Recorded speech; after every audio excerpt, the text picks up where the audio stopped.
Hola, hola, muy buenas noches. Vamos a esperar que todos...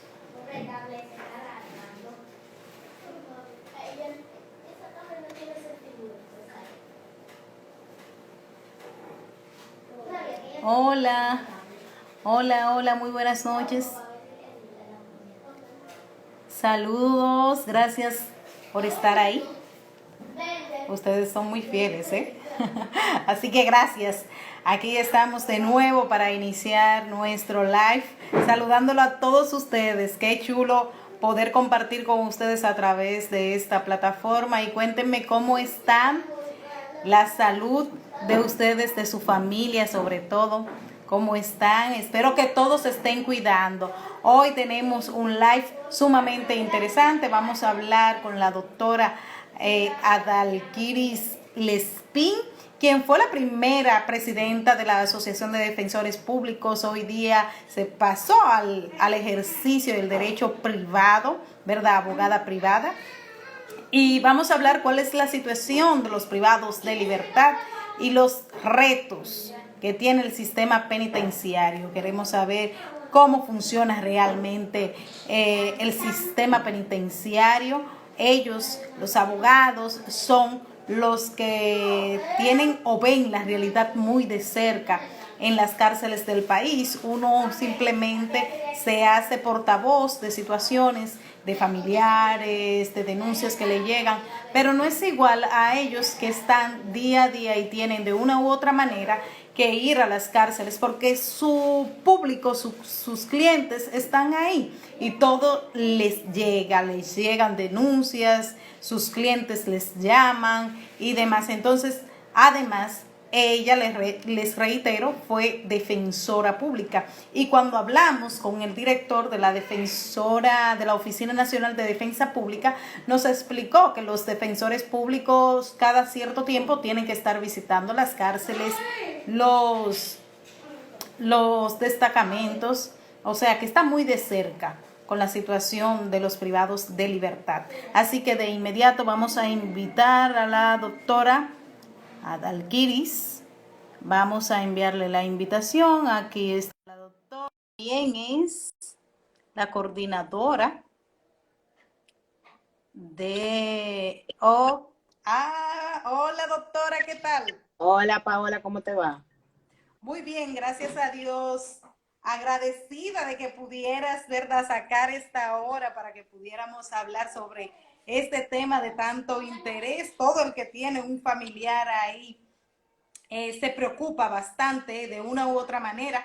Quienes quizás no tenemos familiares, pero entendemos que ellos también son ciudadanos, son personas, tienen derechos y a ellos también hay que preservarles sus derechos constitucionales. Así es, Paola, realmente es una realidad, tal como habíamos conversado hace unos momentos, que siempre ha estado ahí, o sea, las carencias y las falencias de nuestro sistema penitenciario no son nuevas, no es que el COVID-19 trajo alguna situación diferente a las cárceles dominicanas, no, son realidades que siempre han estado ahí y que lamentablemente por tal vez la política criminal del Estado, por una falta de conciencia ciudadana, pues no nos hacemos eco de este tipo de situaciones y pasan desapercibidos frente a nuestros ojos, vulnerando de manera continua y sistemática lo que son derechos fundamentales de estas personas, que valga decir que por el hecho de que estén privados de libertad no han perdido la Sí. mayoría o todos sus derechos fundamentales, como generalmente se entiende y como generalmente son tratados. Y hay que destacar que nuestras cárceles casi el 62%, 60% está en prisión preventiva dentro de las cárceles, o sea que todavía no están condenados, no son, como decimos literalmente, no es que han cometido ese hecho o que no lo han cometido, o sea, están en el proceso de investigarse si realmente son culpables. Eso es así y eso es una situación muy delicada porque a nivel constitucional nosotros tenemos lo que es la presunción de inocencia. Entonces, cuando una persona está sometida a la acción de la justicia, ese principio se supone que debe de imperar y que lo que garantiza ese principio es que esa persona sea tratada como inocente hasta tanto no obre una sentencia irrevocable que demuestre o que dé fe de que esa persona ciertamente es culpable de las imputaciones que le realizan. Entonces, cuando tú ves un país donde el 80% de la población carcelaria es de presos preventivos, te llama Wow. la atención. Entonces tú dices, óyeme, pero entonces este principio constitucional, ¿qué tanto se aplica? O sea, ¿cuál es la realidad real que tenemos? Yo siempre me he preguntado, ¿por qué es que aquí se da tanta prisión preventiva? El código tiene 7 medidas de coerción y en todos es raro ver un caso en el que no se solicite prisión preventiva. Siempre es prisión, o sea, como que nadie cumple requisitos para solicitarle las otras medidas que están ahí, a menos que se vaya a una apelación. ¿Por qué? Mira, yo siempre he hablado de que aquí hay un cambio de paradigmas. Entonces aquí impera la presunción de culpabilidad. Pero eso tiene mucho que ver con lo que es la falta de responsabilidad, a mi modo de ver, de los actores del sistema de justicia. O sea, el fiscal piensa, por ejemplo, este es un caso de poca monta, pero si yo le doy una o le solicito una medida diferente, entonces la sociedad va a entender que hubo algún tráfico de influencia, que hubo algún soborno, que yo cogí dinero. Entonces, que el juez decida. Y el juez piensa lo mismo. Entonces el juez dice, sí, realmente es un caso de poca relevancia penal, si así se quiere, pero sin embargo, si yo suelto a esta persona, los juicios paralelos que se hacen actualmente, que es una de las grandes debilidades que nosotros como sistema tenemos, la presión mediática de la mayoría de personas opinando que no conocen el derecho, que no saben que esto es una fase inicial, que evidentemente todavía va a devenir todo un proceso penal. Entonces también venga el juez, no, porque el juez fulano de tal coge dinero, porque suelta, porque eso se quedó así, porque incluso se empieza a hablar hasta de impunidad. Entonces es una cuestión de primero desconocimiento por parte de la sociedad y por parte de los agentes y funcionarios de un poco de responsabilidad en sus funciones. Resulta hasta sorprendente ver que el mismo Ministerio Público hasta celebra cuando le dan una prisión preventiva. Sin embargo, cuando hay otra medida, no, como si fue un delito o como si el tribunal erró en su decisión y eso no lo celebran. O sea, esto no se entiende si son parte del Código Procesal Penal que las demás están ahí.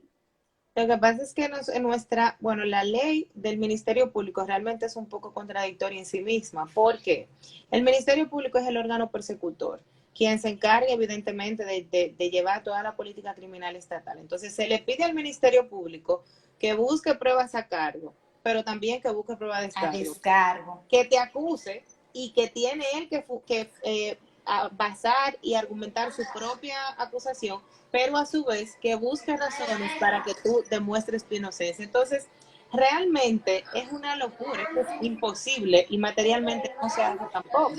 Entonces, el Ministerio Público ha perdido un poco la objetividad de saber, bueno, mi función es tratar de que se haga justicia y simple y llanamente se limitan a tratar de tener estadísticas. ¿Tú entiendes? O sea, si yo te someto, se presume que yo hice una buena investigación y a raíz de esa buena investigación hay probabilidades de que tú seas penalmente responsable. Y más o menos esa es la dinámica que juega. Cuando mencionaste los juicios paralelos, vamos a explicar un poquito qué son esos juicios paralelos o quiénes son los que hacen ese otro juicio que no es el que se lleva en el tribunal.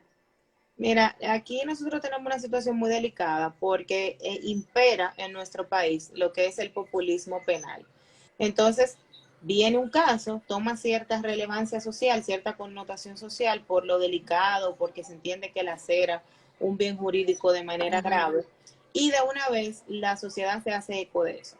Por ejemplo, te puedo citar el caso de Carla Maciel, el caso de la otra chica de Marlene, tú sabes, un De sinnúmero la de casos, ONSA, o de la sea, ONU, un todos. sinnúmero de casos, que antes de que se conocieran las pruebas, antes de que se conociera la acusación, antes de que pasara cualquier cosa procesalmente hablando, ya la sociedad, desconocedora del derecho en su mayoría, estaba diciendo que esa persona era culpable, que teníamos que condenarlo a 30 años, que no sé qué. Entonces, pensando un poco como buscador, tiene que ser difícil tú tratar de hacer una labor donde impera el derecho cuando tú sabes que ya hay un repudio social hacia esa persona. y hay una insignia, si se quiere decir, de que esa persona es responsable de esos hechos, aunque todavía no se haya demostrado. Y lamentablemente eso es lo que pasa. Entonces los jueces o el sistema en sí decide hacerlo más fácil. Bueno, el pueblo pide condena, vamos a darle condena. Aunque procesalmente tal vez no sea lo que demanda el caso en sí. Mencionaste dos casos, el caso de Carla Maciel y el caso de Emily. El caso de Emily, un caso con muchas contradicciones o muchas críticas, favor, en contra, de todo tipo en la sociedad.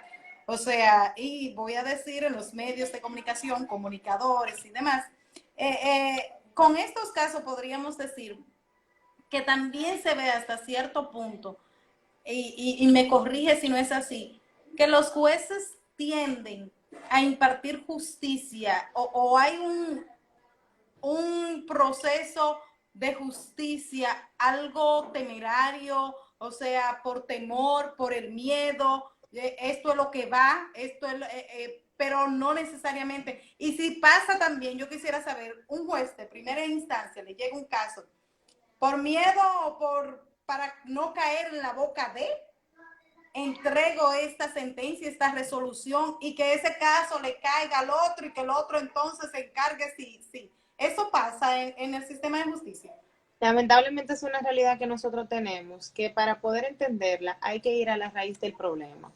Los jueces son funcionarios de carrera y como tal se supone que para poder despedirlo, sancionarlo, habría que hacerle un juicio disciplinario garantizándole sus derechos, una investigación y el debido proceso. Sin embargo, la realidad que realmente pasa, alguien sale, no, que con el caso X el juez fulano de tal cogió dinero, ese juez no se investiga, ese juez no se le hace un juicio disciplinario, no se le permite que se defienda y simplemente ese juez está suspendido con una tacha moral realmente grave y delicada, que aunque lo repongan en sus funciones, nadie le va a devolver.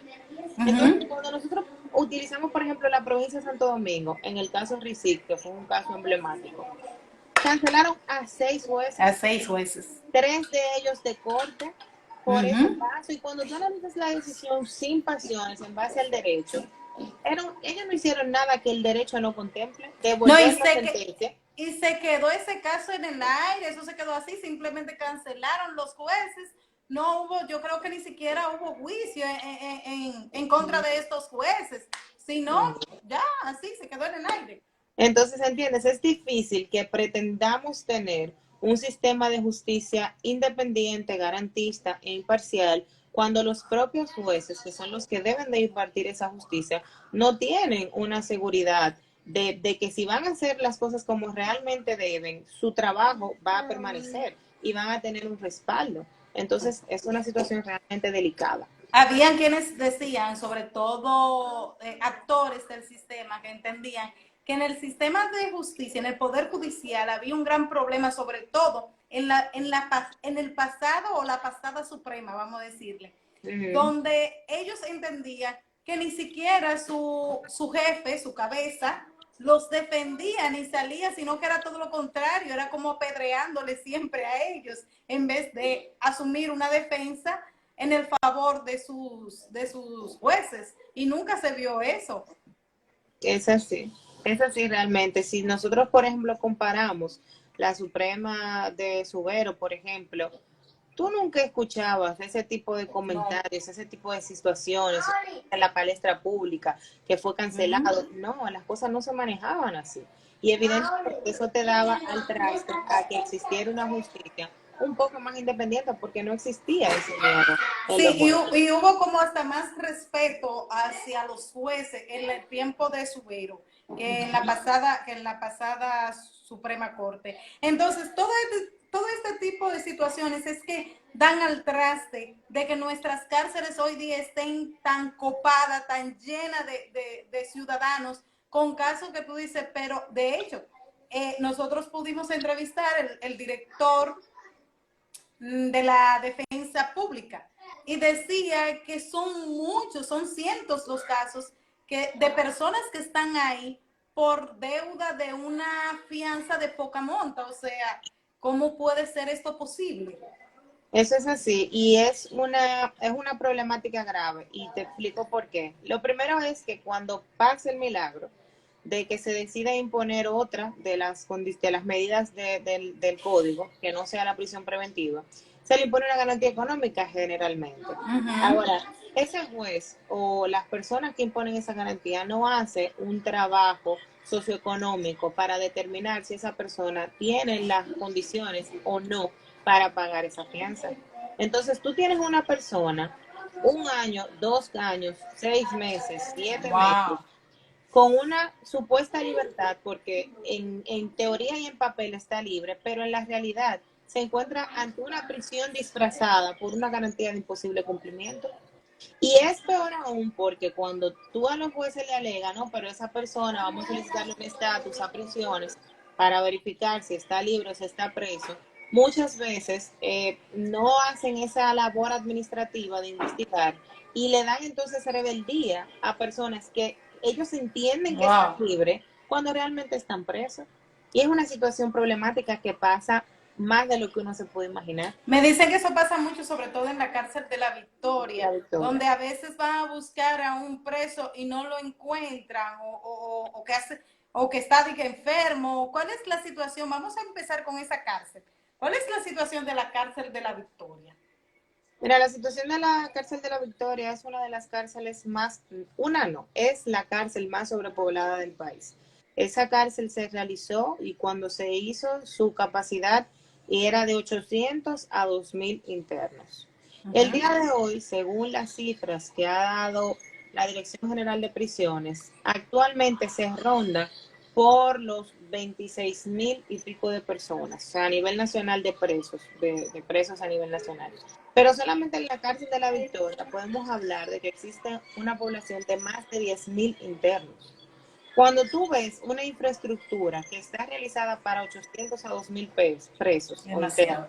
y que al día de hoy tiene una realidad de 10,000 personas, es realmente, no hay forma humana de que no se hable de una sobrepoblación, de un hacinamiento, de que incluso la ley 224 que establece el régimen penitenciario, que habla de que deben ser segmentados si los presos preventivos deben estar divididos de los condenados, que deben de tener uniforme, que deben de tener una celda con Eso no unas se da. límites, eso no se da para nada. Sin embargo, es una ley que tiene años en nuestra legislación y que al sol de hoy ni siquiera un 3% se ha cumplido con las condiciones mínimas o las reglas mínimas para garantizar la dignidad de esas personas que se encuentran guardando prisión.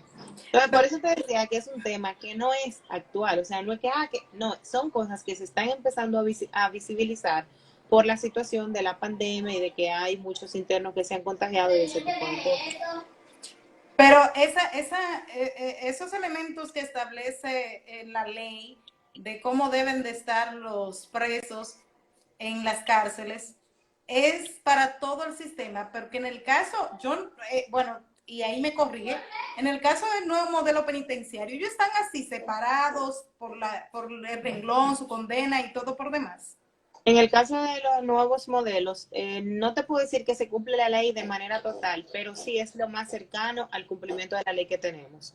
Porque, por ejemplo, ellos lo dividen y los distinguen por los poloches. Por ejemplo, los presos preventivos tienen un color del poloche y ya tú sabes, desde que tú lo veas, bueno, no está condenado, es un preso preventivo. Y los condenados tienen un color diferente del piso. Dentro de los dos modelos de justicia que tenemos y de sistema carcelario, evidentemente el nuevo modelo es uno de los que mejores está. ¿Por qué? Porque le dan una comida decente, una comida Decente. de calidad, no el famoso chao de la Victoria, Wow. que es realmente lo mínimo que te puedo decir es repulsivo, es una cosa inhumana totalmente, pero le dan, por ejemplo, una comida de calidad, tienen su cama, tienen sábana, e incluso es uno de los sistemas que te habla realmente de una posible reinserción social. ¿Por qué? Porque esas personas, mientras están ahí, están haciendo trabajos, hacen cursos con el PUCER, les permiten hacer manualidades y que a su vez puedan venderla y tener algún tipo de sustento para sí y para sus familias. Sí, Cosa que hasta no pasa estudian para ahí dentro. y estudian y todo, han hecho carreras universitarias. pero eso no pasa en La Victoria, por ejemplo. Entonces, habría aquí que hablar un poco de la realidad de las condenas. O sea, si nuestra Constitución nos habla de que el fin de la condena, supuesta y presuntamente, es la reinserción y la La reeducación reinserción. social, ¿cómo tú, en la cárcel que tiene mayor cantidad de personas poblacional de presos, tú no tienes ningún programa de reeducación? ¿Cómo tú pretendes entonces que esa finalidad de la pena de modo constitucional se cumpla a cabalidad y no que esa pena se convierta en un castigo más allá del delito o del crimen mismo que esa persona haya cometido? Entonces, No, es y un poco... también, o sea, ¿cómo espera el Estado que la situación de delincuencia que vive el país disminuya? Si, por ejemplo, en La Victoria, yo creo que es una de las cárceles donde mandan más presos. Yo veía mucho en el Palacio de Justicia que a cada rato de los casos que se conocían en atención permanente, muchos iban a parar a la Victoria. Entonces, ¿cómo se espera si allá en ese recinto tú estás entrando personas que alegadamente cometieron o presuntamente cometieron un hecho, pero no le estás dando las herramientas para cuando salgan de ahí reinsertarse y ser mejores personas? Cuando salgan nuestro sistema, o sea, hacia afuera, la delincuencia va a seguir igual, o sea, no hay manera. ¿Por qué? Yo siempre me he preguntado por qué la política criminalística del país no es parte de la agenda legislativa. Aquí no se legisla en torno a ese sentido. Tú nunca, o yo no lo escucho, yo no escucho que en la agenda el tema de hoy o una de es la revisión, por ejemplo, de esta ley o de lo que pasa en La Victoria. Vamos a hablar del sistema penitenciario. ¿Por qué no es parte de la agenda legislativa? Lo que pasa es que nosotros tenemos que entender una realidad triste y lastimera, pero una realidad de nuestro país. Y es, en primer orden, que las políticas criminales del país en sentido general no van orientadas hacia la prevención, sino por el contrario son políticas reaccionarias. O sea, aquí no se piensa en estudiar, por ejemplo, la criminología. Bueno, vamos a verificar cuál es el detonante que está haciendo que esta población delinca, qué población, entre qué rango comete más delitos, qué tipo de población de delitos comete, cuáles son por causas económicas, cuáles tal vez tienen un factor social, económico. Aquí no se ve nada de eso. Aquí la única política estatal que conoce el Estado es la de tú cometiste un hecho, te trancamos. Política cero. No se hace un estudio para verificar de dónde viene, cuáles fueron las causales y determinar y que con ese estudio que se haga poder tal vez evitar que otra población igual o similar pueda no implementar políticas públicas, ¿verdad? En torno a exactamente, ese sentido. pero eso no se hace. Entonces también viendo los comentarios, decía alguien aquí que los presos, por ejemplo, no votan. Y como no votan, tampoco es un sector que le importa al poder político, porque al final de cuentas no van a hacer campaña, no le van a servir para sus intereses y al final de cuentas tampoco cuentan con un aval social de que la gente entienda que independientemente de cualquier cosa son seres humanos los que están ahí. Entonces estamos hablando de una población francamente vulnerable en todos los aspectos y en todos los sentidos. Pero algo también muy mal, vamos a decir, muy mal dirigido, o porque es cierto que ellos no votan, sin embargo tienen toda su familia que sí vota, pero además de eso, hay quienes aseguran que en cierto aspecto no votan, pero generan facilidades económicas, para no decir corrupción, a muchos en esos recintos penitenciarios donde hasta el momento se mantienen bajo una forma totalmente inhumana. De hecho, otra pregunta, ¿por qué siempre se dice que en las cárceles van a limitar las sendas de llamadas, ¿verdad? Las ondas. Sin embargo, eso nunca se hace. Desde nuestras cárceles se orquestan crímenes. Cuando se supone uno que está aquí, que llevan a alguien, lo tienen preso allá, que es un presunto preso muy peligroso, y uno entiende que está seguro porque está allá encerrado. Sin embargo, desde allá operan y siguen operaciones. Lo que pasa es que tú misma lo has dicho, o sea, las cárceles en nuestro país, como todo, básicamente son un negocio. Y sobre todo la Penitenciaria Nacional de la Victoria. Viendo aquí uno de los comentarios, Ariana me parece, que preguntaba que por qué muchas veces los mismos internos solicitan que sean enviados en lugar de un CCR a la Penitenciaria Nacional de la Victoria. Y es una Sí, realidad. Pero es una sí. realidad porque en la Penitenciaria Nacional de la Victoria tú puedes tener acceso a un celular, tú puedes tener acceso a bebidas alcohólicas, a drogas, a juegos, a mujeres, o sea, es un mundo totalmente aparte y diferente. Es una realidad que no es, es de tiempo, de antaño, de siglos, que nadie ha podido combatir y que todo el mundo lo sabe. Una de las causas por las que mayormente se suspenden las audiencias en el país es por la falta de traslado de los internos. ¿Y tú quieres que yo te diga por qué? Porque los internos muchas veces tienen que pagar para que los lleven a sus audiencias. Y si no tienen el dinero para pagar, no lo montan en la guardia. ¿Cómo va a Entonces, ser? sí, y eso es Y una eso no realidad se que se supone sabe. que es un servicio, y o sea, eso no se supone como un servicio del Estado, o sea, que es un Claro, pero asunto. no debe, eso no es legal, pero es la realidad. Porque yo te voy a poner a ti un ejemplo de la provincia de Santo Domingo, que maneja alrededor, por ponerte un número pequeño, de 100 audiencias al día. ¿Para cuánta es la capacidad que tiene una guagua de la Victoria? No, Alguna 40, como 50. 40, una cosa así, ¿no? Entonces, evidentemente, la mayoría de los procesos que se van a conocer están privados de Se caen. libertad. Por lo tanto, es discrecional del policía, por ejemplo, de la gente, determinar a qué precio se lleva y a qué precio deja, indistintamente de que el tribunal lo solicite o no lo solicite. ¿Qué? No sabía que era así, que se manejaba el sistema.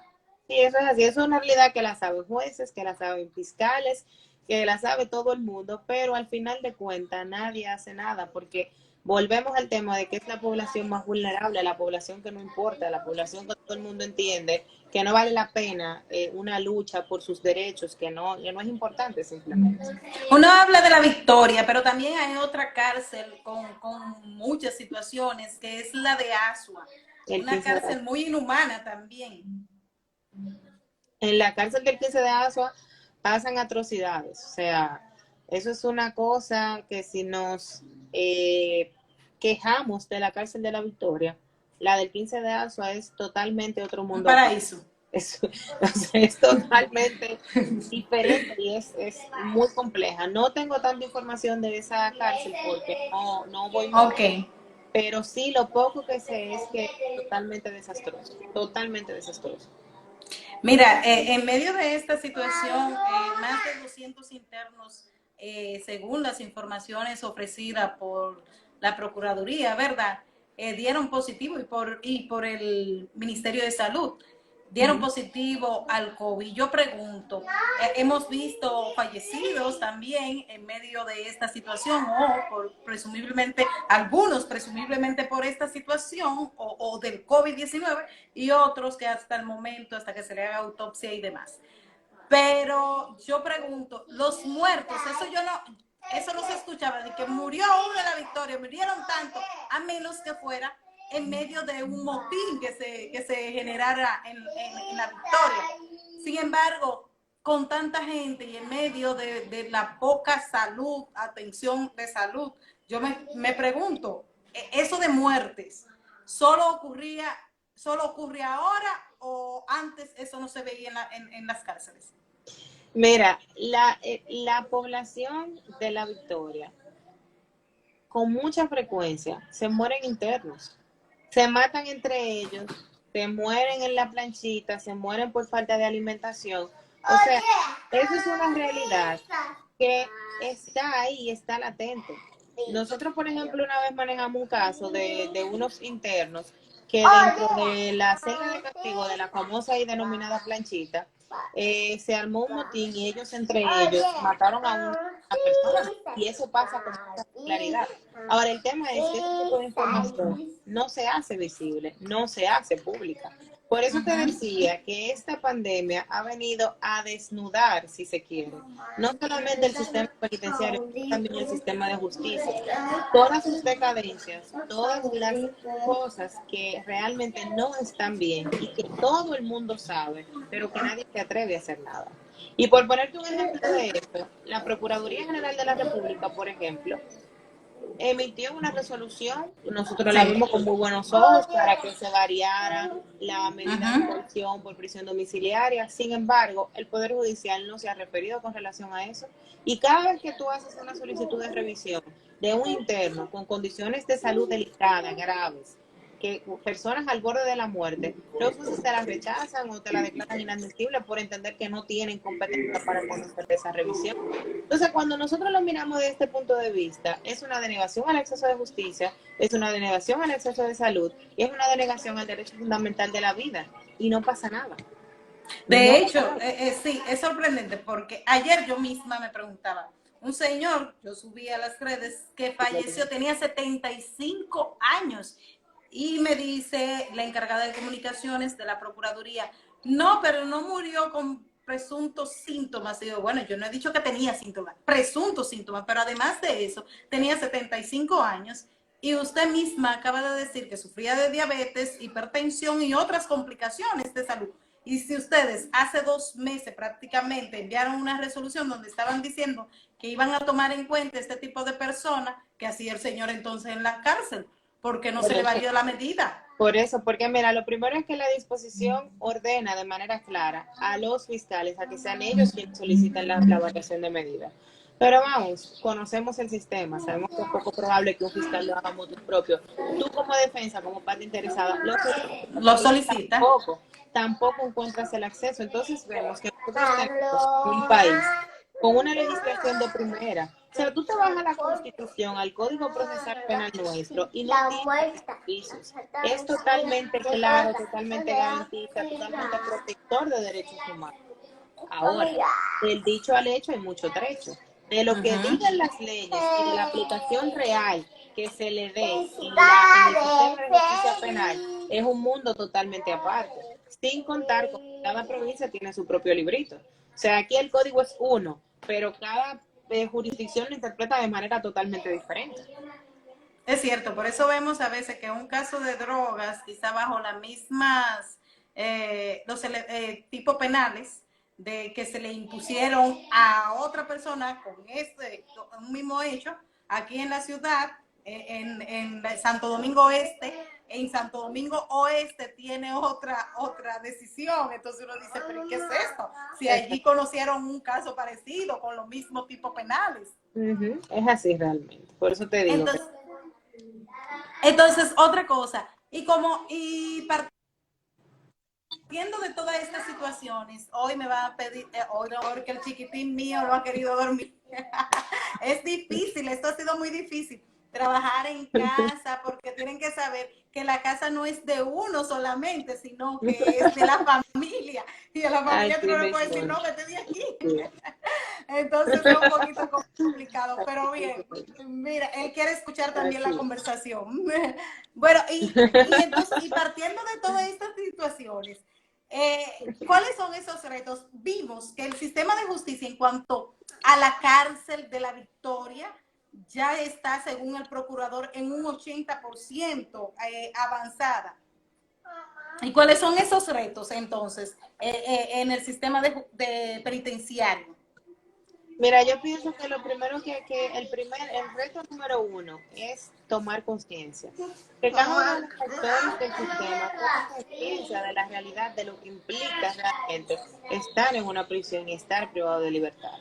Otro reto indiscutible sería evidentemente que se empiecen a aplicar las legislaciones. La ley 224 tiene un catálogo de derechos enorme que favorece en gran medida a todas las personas que se encuentran privadas de libertad, Ay, pero que coño. lamentablemente no se cumplen. Entonces, el tercer reto considero yo que sería adecuar las estructuras del sistema penitenciario para evitar el hacinamiento, para evitar la sobrepoblación, para evitar las enfermedades, para evitar todo ese tipo de cosas que actualmente.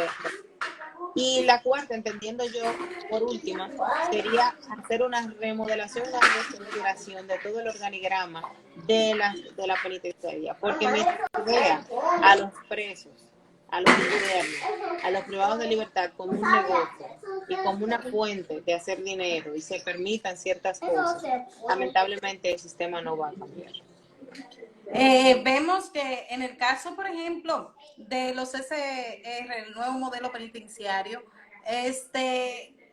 cuando envían a personas para Najayo, mujeres o Najayo, hombres, a veces en el Palacio de Justicia tienden esos presos a durar mucho tiempo esperando que haya un cupo en Najayo para poderlos trasladar. De hecho, hay veces que duran hasta 3 meses en el Palacio de Justicia. Sí, por eso, porque por lo que te explicaba, por ejemplo, las cárceles públicas no tienen un control. Mientras manden personas para allá, ellos los van a aceptar. Total, ya está la sobrepoblación, es algo como que importa mucho. Sin embargo, en los nuevos modelos, ellos tienen una plaza límite de cupos, de camas, de espacios, y ellos simple y llanamente, para evitar llegar al punto de la sobrepoblación en las que se encuentran la mayoría de cárceles públicas, del hacinamiento y del eso. hacinamiento, que le dicen, no, mira, no tenemos cupo, tienen que esperar que uno de los internos salga para entonces poder ingresar a eso. Cosa que yo veo muy bien realmente, porque Sí. ¿de qué te sirve tú estar y tú lo poco que está bien, entonces empezar a cambiarlo y a dañarlo con lo que ya más de lo mismo que tenemos? Pero el principal reto yo entendería que también, como dijiste, es la aplicación de manera correcta de la ley. Si aquí empezaran a aplicarse por lo menos prisión preventiva, porque es que no puede ser, que hay otro problema grande. Yo decía, yo no soy pro prisión preventiva. O sea, yo entiendo que cuando tiene que haberlo, tiene que haberlo. O sea, porque usted no garantice que va a asistir al proceso, porque usted no tiene los presupuestos que demanda la ley, ¿verdad? Ahí yo lo entiendo. Pero yo también, por ejemplo, y vamos a poner un caso, que hasta cierto nivel también, como periodista, sé que quizás los medios de comunicación inciden demasiado en este tipo de situaciones. Yo no soy de las que critico o tiendo a no hacerlo una decisión, un caso, cuando no he conocido todo el trayecto de este caso. O sea, yo siempre he dicho, es muy fácil criticar, pero usted no se sentó, nunca escuchó una de las audiencias, nunca vio qué fue lo que presentaron, porque el Ministerio Público siempre entiende que lo presenta bien, todo lo que tiene lo presentó bien y que fue el juez, o viceversa, la defensa y así sucesivamente. Por eso muchas veces hay que estar ahí y verlo. Pero cuando, por ejemplo, pasó el caso de Brecht, que en su principio a todos les dieron prisión preventiva, y yo decía, bueno, si es partiendo de lo que dice el Código Penal, realmente yo se les podía variar la prisión preventiva, decía yo. Sin embargo, eso fue una crítica grande, y entonces yo siempre he dicho, bueno, lo que tenemos que hacer del código, eliminar las otras 6 restantes y nos quedamos con una y ya, y se sabe que esa es, y punto. Pero sí, entonces no puede ser que nadie califique para las otras.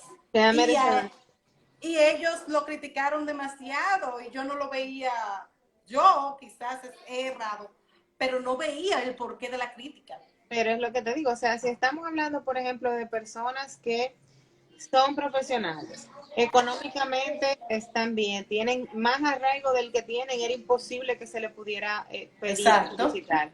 Si tú me dices que a ese tipo de personas se le impone prisión preventiva, el metamensaje que se está mandando claro a la sociedad es que aquí nadie aplica para que esté conociendo un proceso en una en libertad. En libertad. Entonces, lo bonito del caso, ¿tú sabes qué es? Que son deficiencias del propio Estado. Los grilletes electrónicos, por ejemplo, no funcionan. ¿Eso es culpa de los internos? No, aquí para tú ¿Cómo que no funciona? Para tú ponerte un grillete electrónico es a través de una compañía que cuesta un dinero. Sí. Un dineral, sí. Entonces no es algo que el Estado pueda tener acceso para decir, bueno, te voy a poner un grillete. No funciona, es una falta del Estado. Que se entienda que la persona se puede ir no de la manera adecuada por a través de un pasaporte, de un compra, de un vuelo, sino por la frontera, que sé yo, que también es parte del Estado, que Una no debilidad de del manera Estado. adecuada sus límites fronterizos.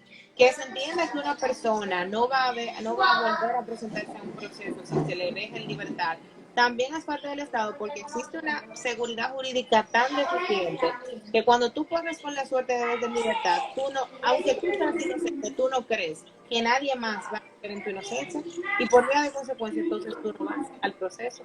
Pero que cuando analizamos la cabalidad, el objetivo de la medida de coerción es que el proceso se conozca en un tiempo récord, y la mayoría de las audiencias se suspenden justamente porque los imputados no lo trasladan. O sea que por donde quiera que tú analices la problemática, es deficiente totalmente y vulneratoria de derechos, sobre todo.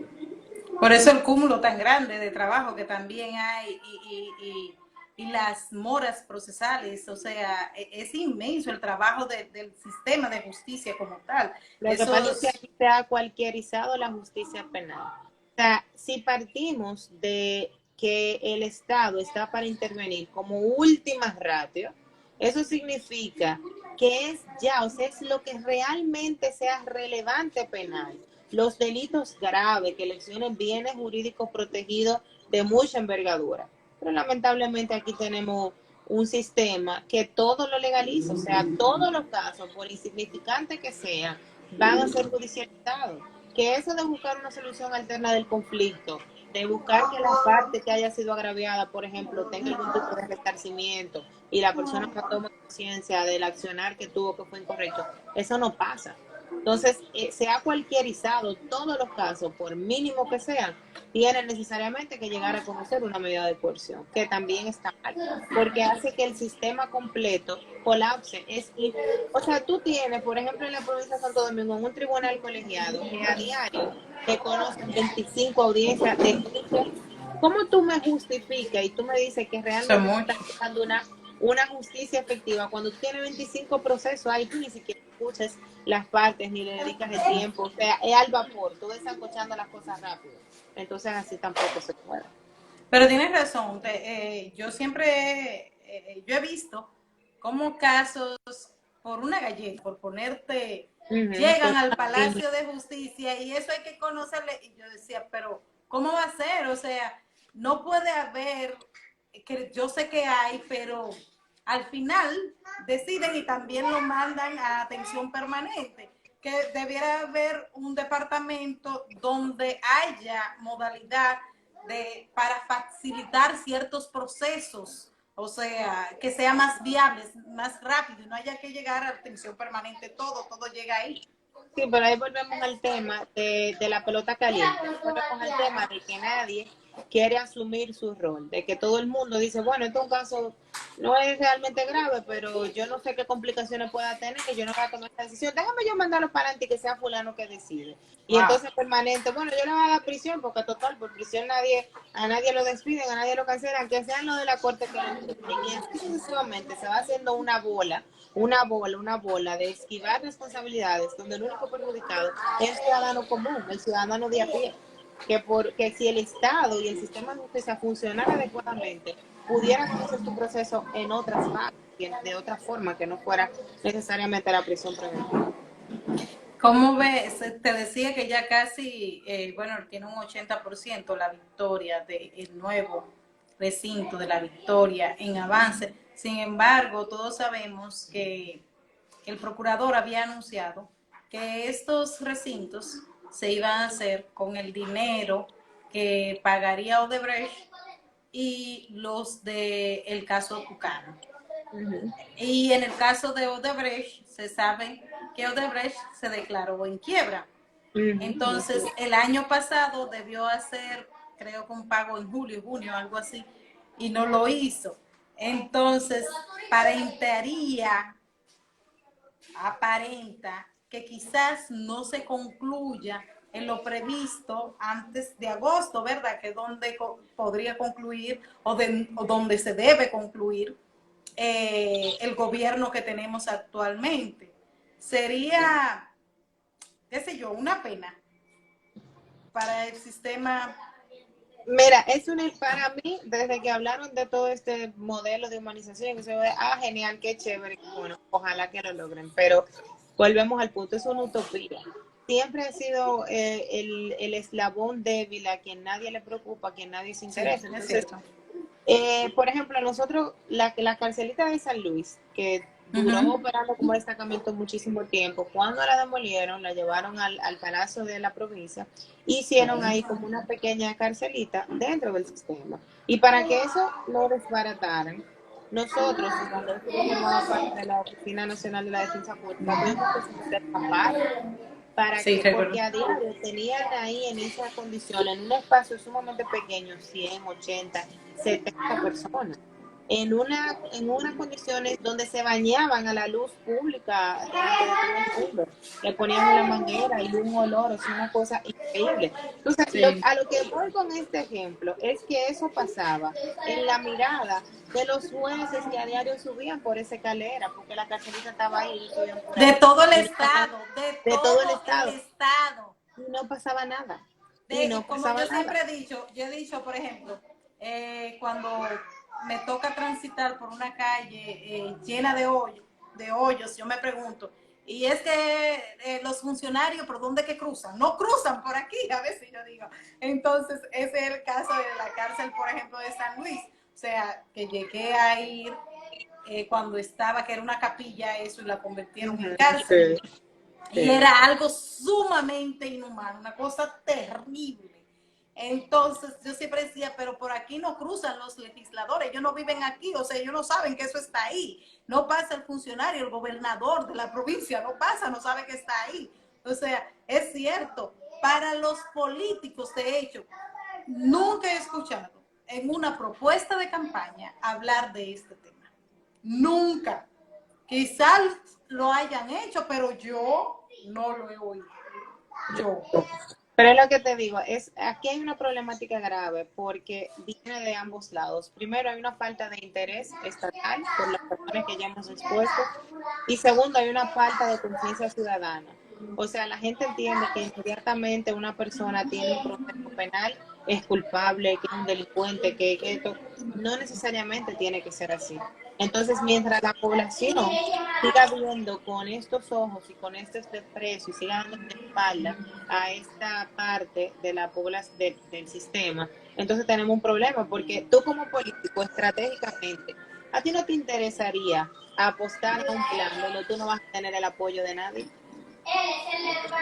Así ¿Entiendes? es. Entonces la gente nada más piensa en el sistema que ve esa misma persona o un familiar envuelto en la situación, pero a todo general, mira, lo que pasa en las cárceles en este país es totalmente inhumano. Aquí hay gente, por ejemplo, en la Penitenciaría Nacional de la Victoria, que lo hacen en un baño. Hay un espacio que tiene como si fuera una especie de zapatera grande. Entonces, son como hamacas y duermen así en hamacas, en un Así. espacio Como si así. fueran nichos, como si fueran Sí, como nichos. si fuera tipo zapatera, muchos sí, sí, sí, sí, sí, sí, Wow. sí. O sea, gente que duerme en el patio, gente que duerme en el piso. Y que lo más bonito de todo, que tienen que pagar para poder tener un espacio dentro de del Por esa zapaterita, ese nichito hay que pagarlo. sí, Porque claro. yo sabía que había que pagar, pero yo creía que nada más se pagaba en el área donde se le llama Nazca, donde se le No, llama. en todo tú tienes que pagar. Para tú tener el espacio, lo más mínimo que sea, tienes que pagar. Entonces, cuando tú te enfrentas, es una realidad, es difícil, porque tú tienes personas que está bien, que puede ser que cometieran algún tipo de ilícito, que chocaran con la ley penal, pero que siguen siendo seres humanos. Y son personas que en lugar de entender de manera correcta que es un error, al tratarse de las cárceles lo que se han convertido es en universidades de delincuencia, porque tampoco existe una segmentación. Tú tienes, por ejemplo, una persona que entró por droga, tal vez por poco grado de marihuana, quizá para su consumo. Sin embargo, esa persona se debe encontrar con violadores, con homicidas, con personas que se dedican al lavado de activos. Y lo único que él sabía que era consumir marihuana, ahora él va a expandir su centro delictivo y ya va a salir con una Wow. progresión con un máster en criminalidad, En que son delincuencia. cosas que no se ven tampoco. Que por eso justamente es que el legislador previó ese tipo de situaciones y hablaba pues de hacer una desegmentación por tipos penales, por edad y todo ese tipo de cosas que no se ven. Wow, las cárceles son un mundo realmente. Cuando dicen ahí, ese otro mundo aparte, es que es un mundo. Así es, totalmente diferente. Eh, pero el gran problema aquí, yo entiendo, y sobre todo del sistema de justicia como tal, es poder tener un poder judicial que con pantalones reales. Porque si bien es cierto que las leyes están ahí, todo está ahí, o sea, es simplemente tener ese pantalón de actuar en derecho independientemente de lo que pueda acarrear. Si se actúa en derecho, por ejemplo, mucha gente estuvo en desacuerdo y criticó bastante lo del caso Emily que decía. Sin embargo, yo no sé si estuvo bien o mal hasta cierto nivel. Sin embargo, que yo valoré que esas juezas se sentaran ahí en ese tribunal, en un pueblo donde ellas tenían el conocimiento que después, minutos después de su situación, de su decisión, ese pueblo que por cualquier cosa se enciende, protesta, sin embargo se sentaron y dijeron, esta es mi sentencia. Y si bien es cierto, en ese momento hubo una reacción, mucha reacción en contra y mucho, sin embargo, a las juezas, a ese tribunal, nadie le ha dicho que fue que cogió dinero. O hasta ahora no he oído, No, no no, son esa nada. sentencia devino porque esas juezas cogieron dinero o se confabularon con tal parte o hicieron tal cosa. No, las juezas por lo visto fallaron en torno a lo que ellas entendían el derecho y fallaron, independientemente de la trifulca que ellas sabían que se iba a formar fuera. O sea, eso es tener pantalón en el Poder Judicial, a eso que yo me refiero. Exactamente, pero no solamente en el Poder Judicial, porque mira qué es lo que pasa.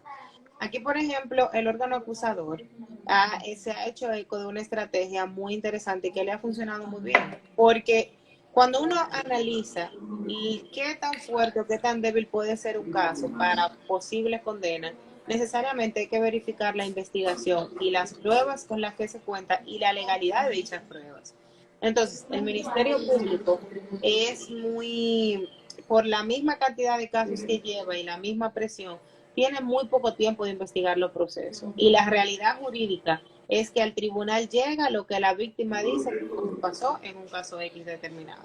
Wow. En ese momento, cuando eso pasaba así, los jueces eran un poco más garantistas y se daban más libertades y más absoluciones. ¿Qué hizo el Ministerio Público de manera inteligente? Empezar a filtrar los casos a la prensa. Y el juez fulana de tal juzgó a fulanito, el juez fulano. Y ahí empieza entonces, y fue que empezó el populismo penal y la presión mediática. Entonces ya, una responsabilidad que podría ser o que en inicio pudo ser de una mala investigación por parte del órgano acusador, devino en una posible consecuencia para el juez de que tuvo esto, tuvo esto, y el que se ponía en la mira era el juez, pero nadie iba a ver qué tan bien instrumentado estaba este proceso, no, simple y llanamente se contentaban con decir, fuiste tú que lo soltaste, entonces por vía de consecuencia tiene que haber algo detrás de eso, y eso ha hecho mucho daño. Yo de hecho siempre digo que estamos en una involución de lo que es el derecho penal actualmente en nuestro país. Qué lamentable. Ahora, yo no sé si ustedes tienen mucha, en el área del sector de los abogados, si tienen mucha expectativa con el nuevo presidente de la Suprema, que de hecho le cogió esta pandemia al nuevo presidente de la Suprema. Sí, realmente cuando él se posicionó en el cargo se sentía un aire diferente, se sentía cierta seguridad jurídica, es un presidente visionario hasta cierto punto que quiere digitalizar, hacer más efectivo y más asequible lo que es la justicia de manera más celera y más digital. Vamos a ver cómo se desenvuelve y al final qué termina pasando. El problema de la justicia digital. No, te digo las cosas positivas que se pudieron ver cuando él empezó su gestión. Sabemos que no, el problema aquí es de la falta de independencia del sistema judicial y del sistema en sentido general, porque no podemos hablar solamente de los jueces, también los fiscales, también muchos abogados, también hasta cierto punto los defensores públicos, o sea, Sí, es sí, difícil. sí. Es Sí, los difícil esto. órganos del Estado realmente, porque aquí no hay órgano independiente prácticamente. Los cuatro poderes del Estado, los cuatro responden mucho hasta cierto punto al principal poder que es el Ejecutivo. El Legislativo no es independiente, o sea, eso no hay Exactamente. manera. Entonces, No hay forma. imagínate, todo hay una entramaje ahí un poco complicado que hace que sea difícil asumir una función con entereza, con capacidad y realmente con visión de independencia, de que yo voy a hacer mi trabajo independientemente de lo que sea, porque es lo que me corresponde y por lo que yo tengo que hacer. La tan famosa conciencia funcional, que es uno de los principios de la... Sí, realmente hay muchos retos, pero Así. el reto el sistema penitenciario y a esas cárceles inhumanas deberían a este tiempo de no existir. Demasiado en el sistema de justicia, demasiado. ¿Cómo ha sido? No sé si has tenido que litigar en estos días de litigio online, como le digo yo. Ujú. ¿Y cómo Sí, ha sido sí. ese proceso? Mira, el proceso tiene sus ventajas y sus desventajas. Yo entiendo que dentro de la situación que estamos atravesando, realmente es una situación difícil. Es la primera vez que el país se ve envuelto en algo tan delicado y que pese a eso se ha tratado de salir a flote y se han hecho cosas y se está tratando de resolver. Ahora, ¿qué sí me llama la atención? Me llama la atención que aún en medio de la pandemia se sea más proclive al conocimiento de medidas de coerción que al conocimiento de revisiones de medidas de coerción. O sea, aún en la pandemia, yo por ejemplo tengo Wow. aquí las estadísticas del Poder Judicial, donde al 23 de marzo, que fue la última estadística que dieron, ellos habían conocido 1.589 audiencias. Y de las estadísticas de la Oficina Nacional de Defensa Pública, te habla de que las medidas que conocieron, 198 fueron prisión y 117 presentación periódica. O sea, aún en un estado Wow. como el que estamos, tú me estás hablando que igual la prisión impera y que ese cliché de que necesariamente por todo hay que dar prisión, no, ni siquiera una pandemia lo va a cambiar. Lo va a detener. Entonces, es delicado. Realmente. Uh-huh. Es así. Bueno, Dalquiris, pues yo entiendo que es muy enriquecedor el tema, muy buen tema, sobre todo porque los privados de libertad no tienen defensa, no tienen voz, no tienen quien le escuche, ni siquiera quizás nosotros mismos, los medios de comunicación, tendemos a tratar mucho ese tema de los privados de libertad. Tratamos más bien los temas, los hechos que ocurren, hechos judiciales, pero no la situación de estos como tal. Entonces yo entiendo que ha sido bastante enriquecedor, así que yo agradecida de que tú tuvieras este tiempo para compartir con nosotros. Para nosotros es un placer siempre poder contar contigo y en este espacio muy enriquecedor, muy interesante el tema y muchísimas gracias por la invitación. Estamos a todos. Bueno, y ahí veo también que la plataforma que diriges, hablan un poquito de la plataforma antes de ir. Litigación Práctica es una plataforma que nace con la idea innovadora de empezar a hacer talleres de derecho, pero desde una perspectiva totalmente diferente. A mí no me interesa sentarte en un taller y leerte 200 y pico de artículos que tenga el Código de la Constitución, porque eso tú lo puedes hacer en tu casa. Litigación Práctica viene para hacer una fusión de la teoría y la práctica, lo que realmente se vive en los tribunales, cómo se litiga, cuáles son las estrategias, cómo hacer todo desde un ámbito de vista muy práctico para enseñar a la gente a litigar. ¿Por qué? Porque hay una realidad y la situación jurídica en el país está mal, pero en una gran medida también tenemos que hacer un mea culpa los actores del sistema y los abogados en sentido general que criticamos muchísimo, pero que no elevamos las herramientas profesionales que tenemos para que la situación cambie. Entonces yo entiendo Pues que parte de eso viene con la educación. bueno, Dalguiris, muchísimas gracias, doctora. Ya Instagram nos está diciendo que nuestro tiempo ha A culminar. culminado. Así que a mí no Gracias. me gusta que me corten el aire casi. Así que Así es. muchísimas gracias. Un Un placer a todos. placer. Podremos repetir también otros temas más adelante y a ustedes quienes se conectaron para escucharnos. Gracias por el favor. Muchísimas gracias. Un placer decirles a Dalquiris que para el miércoles, déjame decirte, que vamos a tratar, pero este es algo más humano. Vamos a conversar con la abogada, así decir, que era barrendera, no me gusta ese término mucho, sí. barría las calles del distrito. Y ya es también colega de usted. Excelente, muy bien. Felicidades para ella y qué buena iniciativa que la tomaron en cuenta. Sí, es algo ya más humano, así que eso será el miércoles. Un placer, buenas noches. Pasen buenas noches. Bye. Bye.